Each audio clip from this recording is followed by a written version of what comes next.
మహిళల కోసం Congress party demand చేస్తున్నాం. ఈ మధ్య చంద్రబాబు గారు చెప్తున్న విషయం, ఏ పథకం అమలు కాలేదు అని చెప్పినా కూడా చంద్రబాబు గారు డబ్బులు లేవు, రాష్ట్రం పరిస్థితి బాగలేదు అని తరచూ వింటున్నాం. కానీ చంద్రబాబు గారు, మీకు తెలుసు రాష్ట్రం పరిస్థితి, ఎన్నికలప్పుడే మీకు తెలుసు 11 లక్షల కోట్ల రూపాయలు మన రాష్ట్రానికి అప్పులు ఆ రోజే ఉన్నాయని మీకు తెలుసు. అయినా మీరు గాడిలో పెడతామన్నారు, మీరు అమలు చేస్తామన్నారు, మీకు అన్నీ తెలిసి వాగ్దానాలు ఇచ్చారు. కాబట్టి మీ వాగ్దానాల కోసం అవి ఫుల్ఫిల్ చేస్తారని ప్రజలందరూ ఎదురు చూస్తున్నారు. నిన్న చంద్రబాబు గారు ఒక మీటింగ్ పెట్టారట ఎమ్మెల్యేలతో.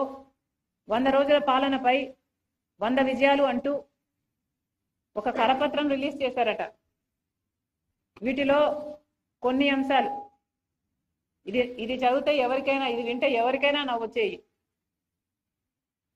వీళ్ళ విజయాలు, చంద్రబాబు గారి విజయాలు: హామీలు ఇవ్వడం 100 రోజుల విజయం అట. చేసిన పర్యటనలు కూడా 100 రోజుల విజయం అట. వరద సహాయం కింద ఇచ్చిన 25 కేజీల బియ్యం 100 రోజుల విజయం అట. బుడమేరు గన్లు పూడ్చడం 100 రోజుల విజయం అట. అమరావతికి 15,000 కోట్లు గ్యారంటీ రుణాలలో ₹1 రాకపోయినా ఇది 100 రోజుల విజయమేనట. అవును, ఇచ్చిన బియ్యం కూడా దొడ్డు బియ్యం. అక్కడ కూడా చాలా మంది చెప్పారు మనకి, మీరున్నారు ఆ రోజు నాకు. నారా లోకేష్ గారికి కాలేజీలో సీటు కావాలని మెసేజ్ చేస్తే అది కూడా 100 రోజుల విజయమేనట. ప్రజా దర్బార్లో ప్రజల నుండి అర్జీలు స్వీకరించడం కూడా 100 రోజుల విజయమేనట. చంద్రబాబు గారు 10 రోజులు కలెక్టర్ ఆఫీస్లో నిద్రిస్తే అది 100 రోజుల విజయమేనట.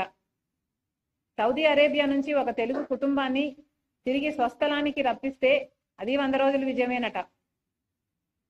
విశాఖ స్టీల్లో కేంద్ర మంత్రి పర్యటిస్తే అది కూడా 100 రోజుల విజయమేనట.